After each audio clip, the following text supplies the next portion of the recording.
you were here at that time, that our numbers began to swell. And we were up running around 96, 97. We had a few Sundays where we went over 100, and I thought, man, this is amazing. This is actually, the devil probably meant this to be for evil, but we're going to be able to turn this by God's power for good. We've got more people that are actually coming now than were coming before. And a lot of people say, well, I believe that's because of the 9/11 syndrome. In other words, they were scared. And they turn to God, and they come running to services. That could be true. I don't know what's in everybody's hearts. But here's something that I think might have contributed. Everything else was shut down. There wasn't any weekend ball games. There wasn't any trips to take because you couldn't stay in a motel, and you couldn't go out and eat, and you couldn't go to a show, and you couldn't play sports, and you couldn't, everything shut down, and people were twiddling their thumb. Well, we might as well go to church. You ain't got nothing better to do.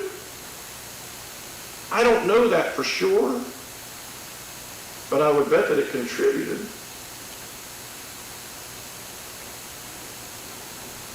The church often struggles to get people to see the need to worship God.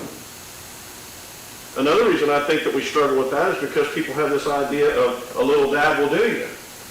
It's kind of like you got someone sick that's in the hospital or in a nursing home, and you swing by real quick on your way home, and you see them for about 10 minutes, and you get in the car and you call your wife and you say, okay, I got that taken care of for the week. Or do you say, boy, I can't wait to go see Grandma. And I bet she's going to be excited to see us too. And I've taken time. I'm going to set aside this time. Oh, I know the grass needs mowed, and I know I should be doing this, but boy, I don't know how long I'm going to have to be able to sit with Grandma. And so I want to be there. But too often I think people have this idea of a little dab will do you. Well, we've been missing you at services while I was just there last week. Well, but you weren't there the 3 weeks before that.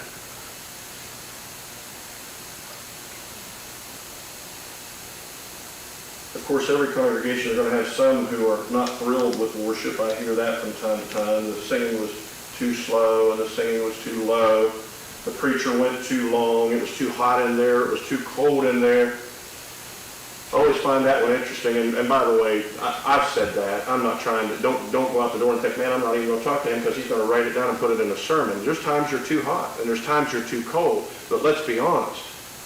There are times you sit at a river ball game or a Magnolia ball game and it's a whole lot colder than it's ever been in here, and you sit there for 3 hours. And there's times when you'll go to the beach in the summer and you'll sit out on that sand and it's a lot hotter there than it is here.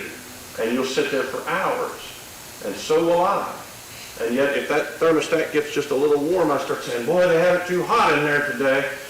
We have to be careful that we don't display an idea of grumbling and complaining and being upset and finding every reason why this isn't just working out perfect for what we want it to be.